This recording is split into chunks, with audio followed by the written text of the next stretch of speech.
So this is all about AI, key technical and some legal issues. After introduction, I'm mainly going to be focusing on some AI jargon, and then, as I say, I canter through the main legal issues. For those who don't know me, I'm a hybrid. I've got degrees in both computing science and law. And actually, as you're outside TMT, I'm of counsel in the privacy and cybersecurity group in TMT. And I've done quite a lot of things, but the main thing I want to mention is a book on technology and security for lawyers, which includes AI. There are copies in the TMT library for those who want it. Had a nice review from Computing. I wanted to add, and I forgot last time, so Paul, I'll send you this updated slide, but there is a PDF that goes with the book. So if you're going to look at the book, please do look at the PDF as well. But yeah, a couple of reviews so far. So AI, there are a lot of use cases for AI, all the way from content creation to response queries for generative AI. I'm not going to go through all that. I'm sure you're familiar with a lot of these uses for AI. This is mostly about generative AI, but there are lots of uses of AI beyond generative AI, like chatbots. So why do we need to know something about how AI works technically? Well, not only is there increasing regulation of AI in terms of use and procurement and supply, meaning that clients are asking us for advice on AI governance and terms with AI providers, or terms offered to customers if they are AI providers, but also, of course, existing laws apply to the use of AI, particularly data protection and intellectual property, but not only, for example, equality laws. So if a client is using AI, or it's procuring AI, or it's actually offering an AI service or product, then obviously it's helpful to know how AI works. And just by way of examples, under the EU AI Act, which I'm sure you've all heard about, this talks about AI systems, general purpose AI model, parameters, weights, upstream, downstream, which I'll come to. In the UK, the National Security and Investment Act has its own definition of AI. And in terms of AI regulation in the UK, the Labour government has said in its manifesto that it's going to regulate the most powerful AI models, foundation models, as I'll come to, and also certain deep fakes. But it's the models, of course, that will be the main target for our clients. This is the EU AI Act definition of an AI system, but this is one of the issues as to whether something is or is not an AI system within the definition. I will come to a simpler definition later, but I wanted to mention that this is based on the OECD definition of AI, which is used or used as a basis not just by the EU AI Act, but also by the US NIST and others. So it looks like if there's a common definition of AI, the OECD one is the one that's in use, but what it means is still under debate, and this can be difficult in practice.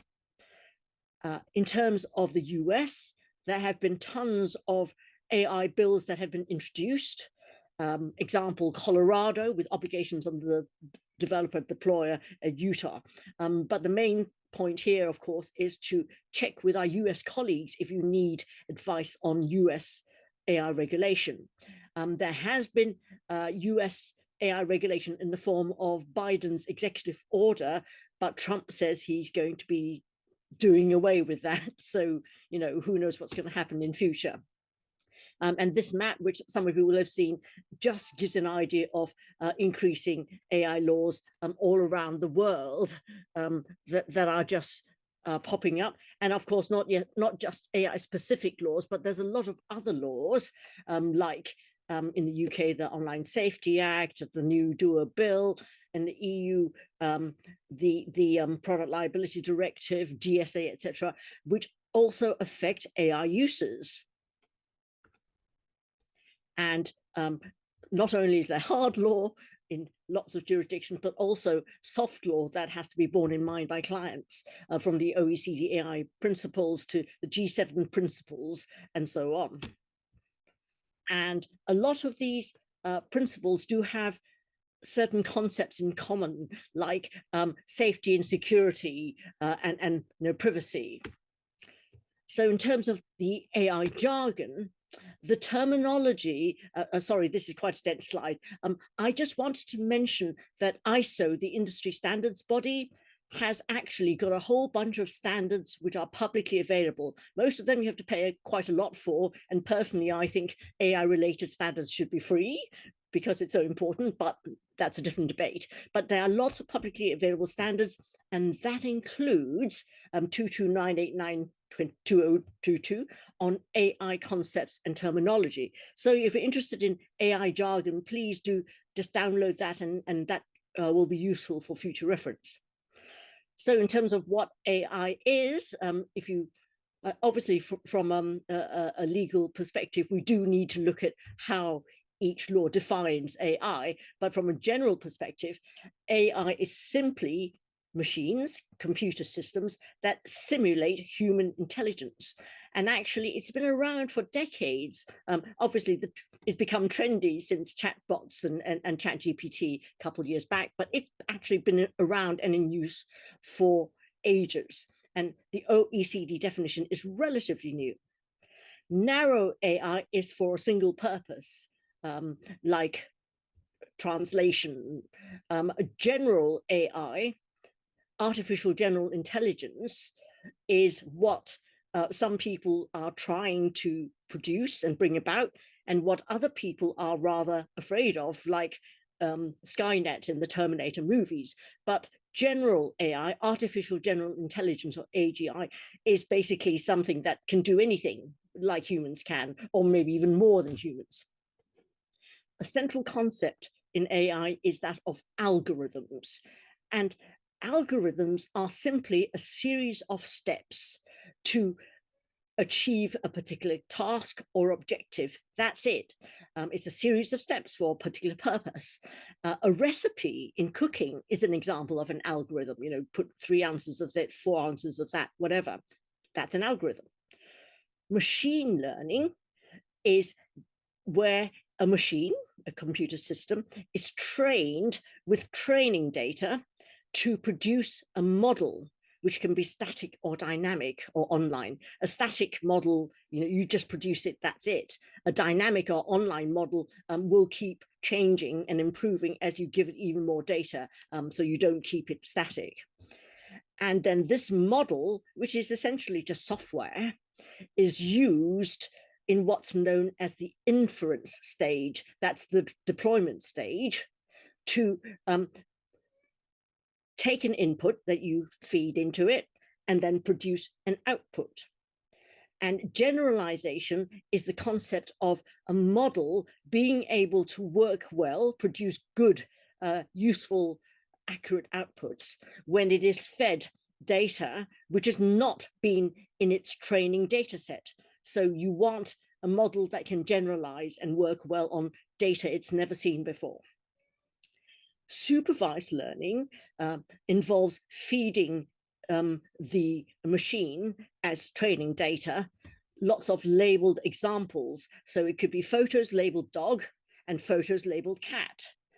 And this is used for things like classification. Give it a photo, is it a dog or is it a cat? Discrete categories. Or what's known as regression, where it spits out a number along a scale. It could be like a temperature for weather prediction. Unsupervised learning involves feeding the system as training data, examples which are not labeled. So lots of photos, and you don't say whether it's a dog or it's a cat, you just give them lots of photos. And then the model learns to distinguish between them and cluster them. So not surprisingly, is used for areas like clustering related things together, related data together, or for anomaly detection, detecting that something doesn't fit within that group, and also for working out relationships between different types of data. Reinforcement learning involves giving feedback to the machine in various ways, and so that it learns from the feedback and adjusts. and is used for areas like autonomous vehicles and robots, and also for things like recommendations and personalization, TV, movies, and so on. And there's lots of other ways of describing these different types of machine learning and variations and combinations. For example, ChatGPT was trained using RLHF, reinforcement learning with human feedback, so humans kind of marking it. And there's lots and lots of AI algorithms around. The original AI was rules-based expert systems, where experts in a particular area would just set out a series of rules, and then the AI kind of followed those rules, which is pretty basic. But also decision trees like flowcharts. If this, then that. If something else, then something else. If A, then B. If C, then D, and so on. And genetic algorithms which use the principles of natural selection, where the machine basically learns to evolve and go for the best solution over generations. And briefly to mention generative AI, I'm sure you're all familiar with the chatbots that produce text or that will produce images or even video. That's generative AI, it's generating content. Discriminative AI, if I pronounce it properly, is just the traditional classic AI classification and regression. And then this diagram on the right, I haven't included it, but basically algorithms kind of sit over everything. But AI includes machine learning, which includes artificial neural networks, which includes transformers, which includes large language models, and I'll come to them shortly. Now, in terms of machine learning, the process involves a lot of stages, from collecting the data for training, cleaning it, pre-processing it to be suitable in format and quality, etc., all the way to deploying and using the model and then monitoring it on an ongoing basis. And of course, data, as I've said on the right, data is the most important for machine learning. You need good quality and good quantities of training data. Data has features. So, for example, with used cars, the features might be a make, model, color, number of doors, mileage.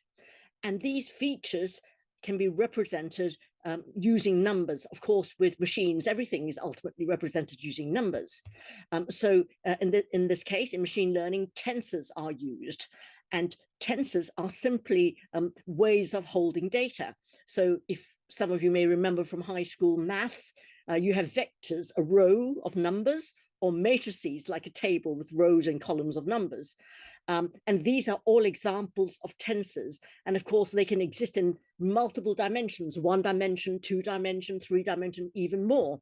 And the greater the number of dimensions, the more types of information can be captured about something. Words are generally split into what's known as tokens. So a cat could be 5 character tokens or 2 word tokens, one of them including the space.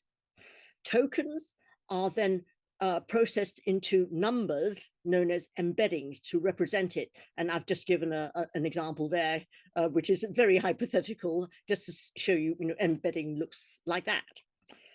Foundation models are models that can do a wide range of tasks, such as chatbots, and these are effectively the general purpose AI models that are regulated by the AI Act, or the provision of which is regulated by the AI Act. And more terminology, transfer learning is when you have a pre-trained model that's upstream. You take that model and then you fine-tune it, you train it on more data, which is specific to a particular company or a specific type of narrower task, to produce a downstream model. Multimodal models are just models that can cope with different types of content. So not just text, but also video, images, and so on. Now, artificial neural networks are the most popular type of machine learning today. And it's inspired by how the human brain works. So in the brain, and your neurons will fire or activate when they receive a signal that exceeds a certain threshold. And then when they fire, then they produce signals which feed into the next layer of neurons. So that's basically how they work. And in this picture here, I've got an input layer, 2 hidden layers, and an output layer. That is just one neuron, but it's possible to have multiple neurons in the output layer. For example, one neuron could represent the probability that a photo is a dog, another one, the probability that is a cat, another one, the probability that is a squirrel.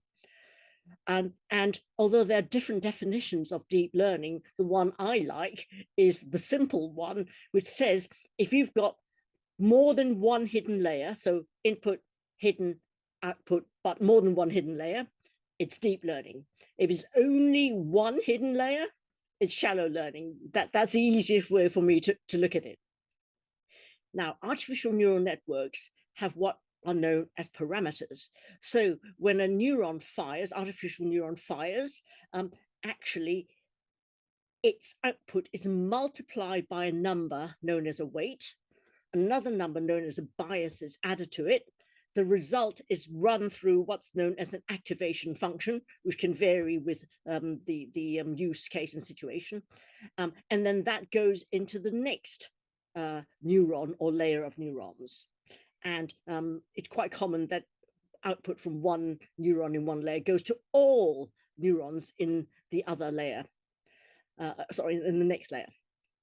So during training of this machine, it's the parameters, typically just the weights, which are adjusted. So the numbers that it's multiplied and output is multiplied by might go up and down as it's training until it reaches what's known as convergence, which is basically where the model is as good as you need it to be. That's all that is. It's as good as you need it to be. Because I've mentioned parameters, I just wanted to briefly mention hyperparameters, and these are manually adjusted rather than automatically adjusted and learned during the training.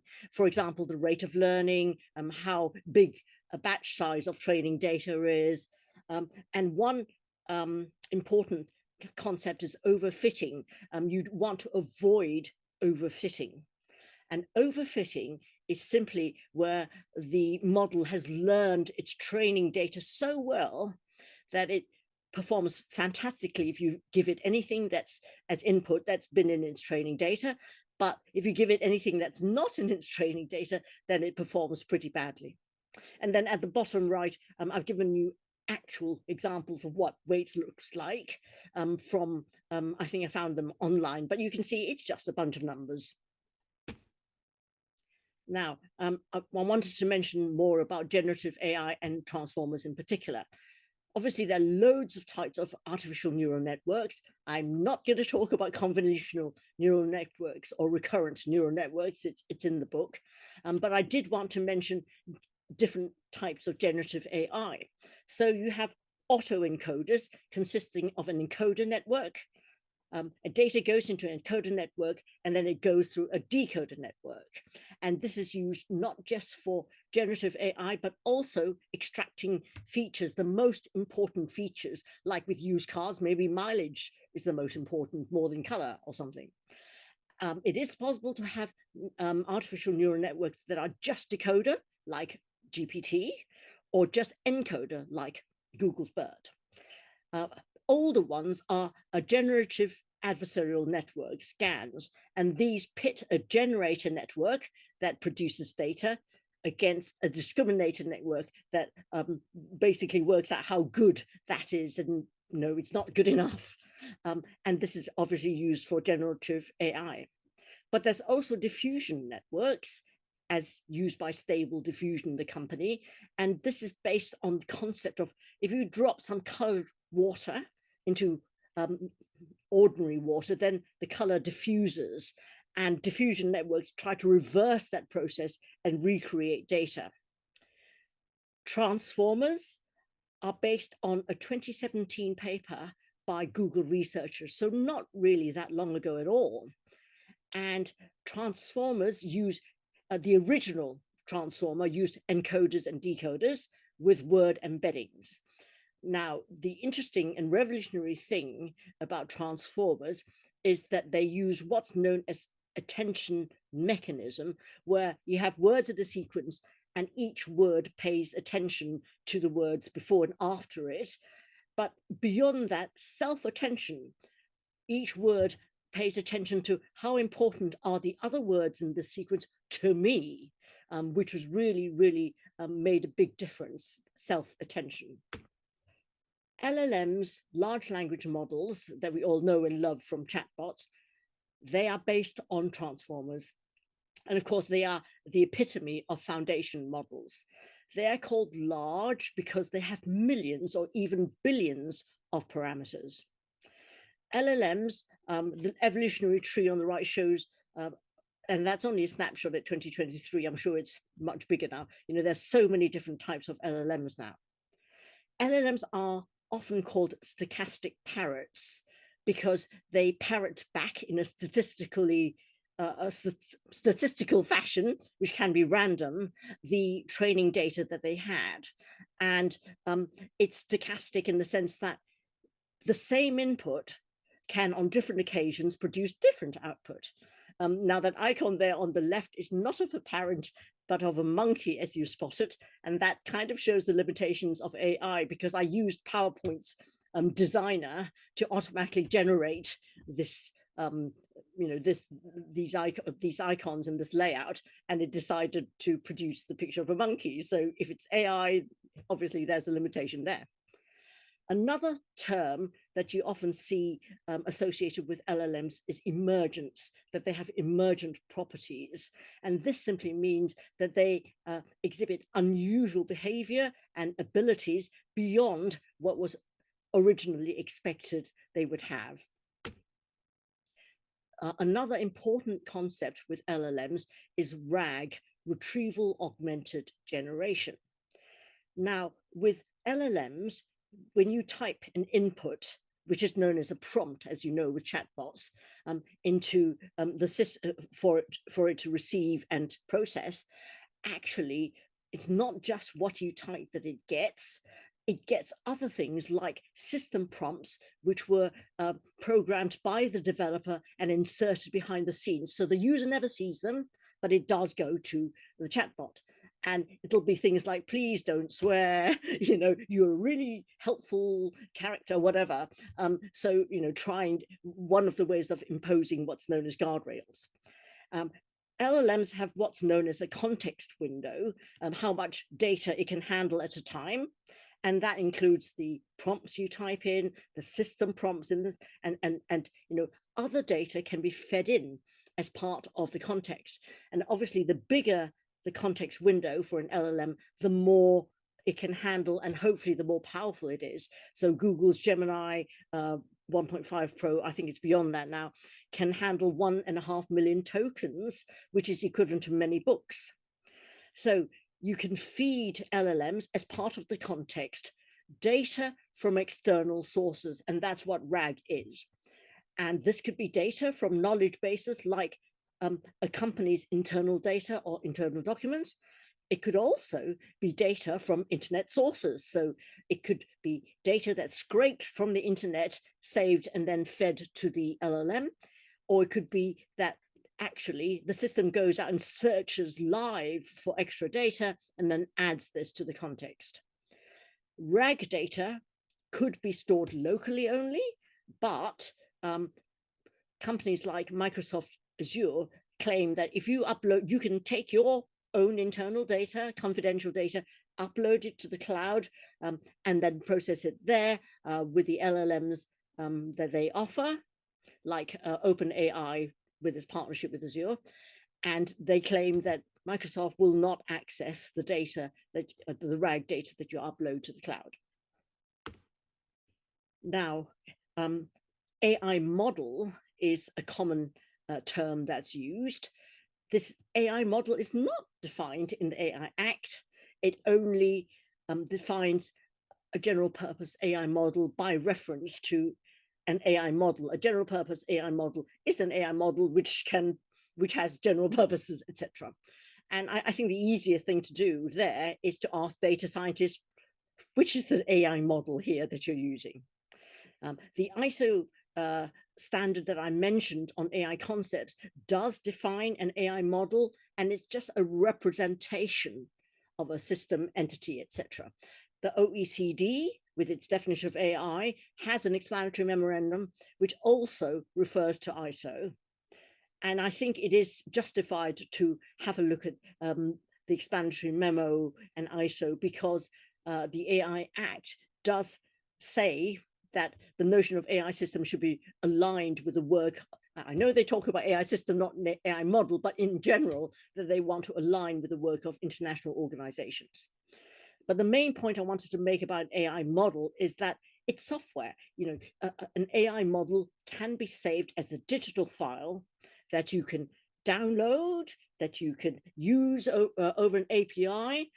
So you could use it on premise, you could use it in cloud, you could communicate with it via an API from your own cloud, or using a third-party cloud AI platform. And these are very popular third-party cloud AI platforms, which are dedicated to helping organizations, customers, train and use and deploy AI. But remember, the AI Act does not talk about AI models or even general purpose AI models necessarily. It's providers of general purpose AI models who are caught under the AI Act, with some exemptions, and the license terms of the models are pretty important. And on the right-hand side, I'm not going to go through that. These are some definitions of what an AI or machine learning model is from some major cloud providers or AI platform providers. Now, some models are supposedly open source. Hugging Face is a popular causes of an AI community, which offers models and training data that you can get from there. Again, model license terms are very important. But whether models are open source or not, there is debate. The Open Source Initiative has come up with a definition of open source AI. For example, some argue that Meta's Llama models are not really open source because of certain restrictions. So again, check the model license terms. And just on the right, you'll see that the Open Source Initiative does talk about its view of an AI model, that its model architecture, how it's structured, layers, etc., the parameters, and then the code for actually running the model. Now, in terms of training an AI model, algorithms, as I say, run through everything. Artificial neural networks effectively comprise algorithms. So you're using algorithms on training data to train and produce the AI model. But also in the inference stage, when you're using an AI model, then the model itself uses algorithms on the input to produce its output. So algorithms, as I say, a very overarching concept. I just wanted to mention retraining. Retraining means you take an AI model and then you train it with more data. That's it, it's retraining. Fine-tuning, you take an AI model and you train it on specific data. I've already mentioned it, for a particular area, for a particular company, particular area like law. Or a particular company, internal documents, and then you produce a different model, a fine-tuned downstream model. An AI model can be standalone. As I said, effectively, it's a software file. An AI system is not an AI system unless it uses an AI model in some way. So an AI model, one or more AI models, could be embedded or integrated within an AI system, or it could be external, and then the AI system talks to it via an API. So, there are many different, and for both AI models and AI systems, again, you might be able to download it, use it on premise, install it in the cloud and manage it there, use an API, use the third-party cloud management platform. And I have a little note at the bottom left, because we have struggled a bit with the third-party terms and policies and web pages. What terms apply to to what extent do the model license terms apply?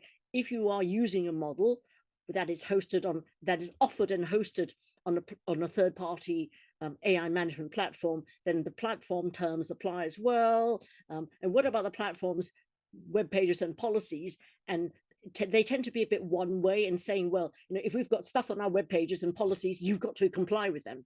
But they don't necessarily say that we are contractually bound by the assurances we put on our web pages. So something to watch out for. But yeah, if you thought the cloud supply chain was complex, the AI supply chain is even worse. You can use P's models and Q's cloud, and who's the model who's providing the model, who's providing the system. You might be developing your own system, your own AI system, using different models on and cloud management, yet a different parties AI management platform, and so on. Basically, an AI system has to include an AI model, whether it's embedded or it interacts with it. And then the model is upstream of the system, and the system is downstream of the model. And an AI system can itself actually incorporate or embed other AI systems which are upstream of it. And there are many types of AI systems. Machine learning, including artificial neural networks, deep learning, it's the classic type of machine learning and transformers. But there's also, I wanted to mention, types of AI systems which are symbolic or knowledge-based, like inductive logic programming, decision trees, genetic algorithms. There are lots of different types of AI systems to bear in mind that would qualify as AI systems under the AI Act or other legislation. But one difficult issue is, what's the boundary of an AI system? In the diagram on the left, do you just take AI system 1 and just deal with that and try to comply in relation to that? Do you have to comply separately in relation to AI system 2, 3, 4 as well? I mean, how does that work? And the AI Act even talks about AI products without defining them. So there might be an AI product. It could be hardware, it could be a smart device, whatever, that has within it AI systems. So it really, the boundaries can be pretty unclear. And I'm not going to go through this in detail. Here's another way of looking at it as to upstream, downstream, APIs, embedded, not embedded. There are so many different ways of dealing with AI models and AI systems. And of course, the inputs and the outputs and how outputs are used, that's all going to be relevant in terms of what their legal issues are. And I've said this before, but I repeat, model terms are not the same as the cloud service terms. So the model license terms may be different. And you'll see on the right-hand side, I've put in a red box. If you're using Azure AI Studio, they say, well, if you're using a non-Microsoft model, which is pretty much all of them, go and look at their own terms. And then you've got Microsoft terms as well. So, it's a bit of a minefield. And just to reiterate one more time, you could be using an AI-powered service, for example, as SaaS. You could be actually doing everything yourself, including in the cloud, training your model, deploying it, etc., running it. Or you could be using a managed cloud AI platform. And just for familiarity, the main ones are AWS Bedrock, Google's Vertex, and Microsoft Azure's OpenAI. And a lot of these actually have marketplaces where you can go and say, well, I want to use Anthropic's model on AWS Bedrock. So you can use Google's own models on Vertex. You can use third-party models. So they're all trying to make their solutions as broad as possible.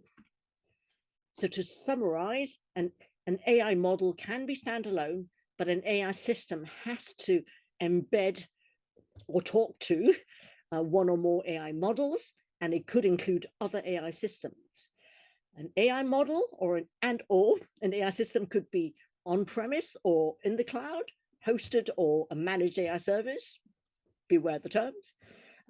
And you can have a standalone AI system that's downstream if you're using your own or third-party AI model. But then you can have an AI system provider that uses a model, own or third party, which would be downstream of the model that is using. And actually, this doesn't come up much, but I wanted to mention that there are rights in the AI Act. If you're using somebody else's model, and it's a general purpose AI model, then you might have rights against them for more information, etc. So if you use an AI system, then you're a deployer, whether it's your own system or a third party. But I should mention, and here our product law colleagues are our friends, I don't know whether any on this call, but there is this concept of provider under the AI Act, and it uses a lot of product law terms like making available, placing on the market, putting into service, own use. So there are a lot of uncertainties about whether, if you're using an AI system internally, are you still a provider? So, we have yet to get to the bottom of that. Bear in mind, a provider can also be a deployer of the same AI system. For data protection people, just like you could be controller and processor of the same personal data in different situations, you could be a provider, you could be a deployer of the same AI system in different situations. There is no joint or several liability provisions, by the way, in the AI Act. But yeah, a major issue we're all wrestling with is the boundaries of what's an AI system, what's an AI product, what are the components, as well as the concepts like provider. There are a lot of technical issues with AI, especially large language models. They cannot do maths properly. They can't even do like high school maths properly. And it's really hard to get them to do that properly. There is a bias or discrimination issue. If, for example, AI is not trained on enough non-white faces, then it doesn't identify non-white people or the features of non-white faces properly. And I have had that experience myself with the UK Passport Office system, saying that my eyes were shut when they weren't, because of course I've got smaller eyes than average white people. There's a transparency issue. Artificial neural networks are often known as black boxes because it's difficult to know how they reached their conclusion, what output they produce, why did they produce this output in this way, and how do you explain that? So a lot of work is progressing on that. With large language models in particular, there are guardrails, as I'm sure you know about, which try to stop the LLM doing undesirable things like telling people how to hack into systems, or swearing, or self-harm or whatever. But it is also not that difficult, and a lot of people have jailbroken LLMs and overcome these guardrails. So that's a bit of an issue. A major problem with LLMs, which I'm sure most people know about, is what's known as hallucinations, or confabulation is another term that's used for hallucinations. Basically, it makes things up that are wrong, that are not accurate, that are not true, even if statistically probable, as opposed to being grounded in real life. And this includes, of course, things like, six-fingered hands, as opposed to real life human hands. And there is a risk with using LLMs, for example, for customer chatbots, as I'll come to regarding a Canadian tribunal. But another point, which is not discussed as much as hallucinations, is negation. Elephant in the room, no elephant in the room, one word difference. And there's a lot online about people who've tried to get LLMs to produce images, saying, produce me an image with no elephant in the room. And it says, here's an image with no elephant in the room, and there is an elephant in the corner or even in the middle of the room. And it takes a lot of effort to get it to produce something with no picture of an elephant in the room. Obviously, there are security issues as well, with the training data, with the inference stage, and confidentiality, and preserving the confidentiality of the training data and the model. Data quality and quantity is a big problem. As I've mentioned, training data, good quality training data in sufficient quantity is really essential to train machines properly. But researchers have estimated that we are going to run out of good quality text data in years, and good quality image data in decades. And other research has shown that if you try to train LLMs on synthetic data on machine generated data, at a certain point, it goes mad and starts spitting out nonsense. So we really need quality data. So that's going to be a future problem, maybe even near future. Obviously, there are environmental issues, training and using, well, training particularly, AI does require a lot of computing power and energy and water for cooling. And, that is really a major problem.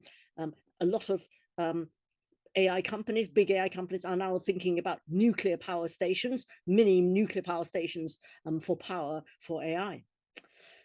Overall alignment is a major issue, which is making sure that AI is aligned with human values. And of course, that has its own difficulties, which humans values and so on. And personally, I have my doubts about large language models as opposed to other types of AI, like AI used for drug discovery and diagnosis of medical conditions, which hold a lot of promise and have been proven very useful. And I'm hoping that I think the disillusionment with LLMs, which a lot of people say is coming or around the corner, is not going to prejudice the development of these other types of AI, which I think will be really beneficial. But don't take a one-size-fits-all approach to AI. Now, in terms of legal issues, there's a huge host of, these are the main ones, but there's tons of legal issues with AI, with data protection and intellectual property looming large, but bias and discrimination, and there are just so many aspects which are going to be relevant when considering AI. The AI Act, just a canter through, has prohibited AI. You cannot have it after next February. High-risk AI, which is subject to a lot of detailed requirements and conformity assessments and all sorts of things. And then limited risk AI, it doesn't use the term limited risk, but basically types of AI where you just have to be transparent and say, this is AI, like a chatbot, it's not a human. This, you're talking with a chat with an AI, or that AI generated content is labeled as such. But this, not all types of AI are affected. If an AI doesn't fall within these three categories, then actually it might be okay under the AI Act, might be subject to other laws like data protection, intellectual property infringement, whatever, but it's not going to be affected by the AI Act. And of course, general purpose AI models, I've mentioned before, providers of general purpose AI models are subject to specific requirements under the AI Act and maybe under UK law as well. The roles under the AI Act, I've already briefly mentioned: provider and deployer. Deployer is just user. Provider, this is the difficult one as to whether a user could be a provider. But there are other terms that I just briefly mentioned, like distributor and importer and product manufacturer, who have responsibilities and liability under the AI Act. I'm not going to go through the requirements of the AI Act, but I would mention just a couple of points, which is that fines could be up to 7% or 35 million for prohibited AI, but less than GDPR for other breaches, and that the AI Act has got even broader extraterritorial effect than GDPR. Generative AI obviously is very trendy and popular at the moment, but there are legal issues for both providers and users in terms of how the training data was acquired. Web scraping, is that against the website's terms, against the website's robots.txt file, which controls or should control voluntarily whether you scrape, certain bots are allowed to scrape or not. And there is ongoing litigation on scraping at the moment. Information that's entered into prompts, of course, that could be the firm's data or client's data, including documents used for RAG, with obvious confidentiality, IP, privacy, etc. Implications. And then what about the output data? Who's got rights in that? Is it the provider of the AI? Is it the user? And then what happens about using the output data, transparency to say this is data that I'm using for this purpose has been produced by AI. So protections and controls are very important, particularly, of course, what data goes to the third-party provider if you're using a third party or keeping it internally. I mean, some companies are now using local machine learning models and not using the cloud or in third-party services. The terms, of course, are quite important, as I keep mentioning. And actually, settings and configuration, don't forget that, because like, for example, with ChatGPT, even if you're using the free service, you can actually go into your settings and say to OpenAI, I don't want you to use the data I put into prompts to improve your model. Of course, there is a trust issue as to whether they will do what they say, but that's what they say. If you change your settings, that's what they'll do. Human review of outputs at the moment is still very important. And again, transparency. And I briefly wanted to mention AI washing, which is where companies say they're using AI because they want to kind of ride the wave of all the interest in AI, when actually they're not. And there's been securities litigation or enforcement action, I should say, in the US about AI washing. I mentioned earlier on possible liability for customer chatbots. A Canadian tribunal ordered an airline to compensate somebody because he had a conversation with the chatbot. It provided information which was wrong. It provided a link to the correct information, but he didn't click the link. He just, trusted that what the chatbot said was right. And then when he tried to claim, as the chatbot said, the airline said, no, that's against our policy. And the tribunal said, don't be silly, you have to pay. And an interesting argument is that the airline tried to say that the chatbot was a separate legal entity. So we're not responsible. The chatbot is responsible for its own actions, not us. But not surprisingly, the tribunal wasn't really having any of that. I'm sure you've heard about New York lawyers who were fined because they used ChatGPT to produce citations to cases that turned out not to exist. And there have been similar things like that, like a litigant in person in the UK in a tax case and others. Intellectual property issues are another major aspect, not just the risk of copyright infringement because of using copyright training data, but also ownership of inputs and outputs. Of course, with IP aspects, what about the AI model? Is it your own model that you're developing from scratch? How can you protect it if it's your AI model? Are you using a third-party model? Are you complying with the license terms? And don't forget about intergroup situations and general purpose AI models. So contractual terms, very important. Data issues, I've already mentioned several. Of course, if you're scraping personal data to train a model, then that could be in breach of privacy and data protection laws. And is the model itself quasi database holding personal data? Then the process of inference, input data, could you be inputting personal data into a model? Could you be receiving personal data in the output? So there's a lot of data protection issues there. And I won't go again into the different issues about the structure and architecture of AI systems, AI models, but that obviously complicates everything. So contracts are very important, not just model license terms, but also contracts with AI suppliers, contracts with AI customers for clients who are providing AI. A huge range of areas that need to be covered.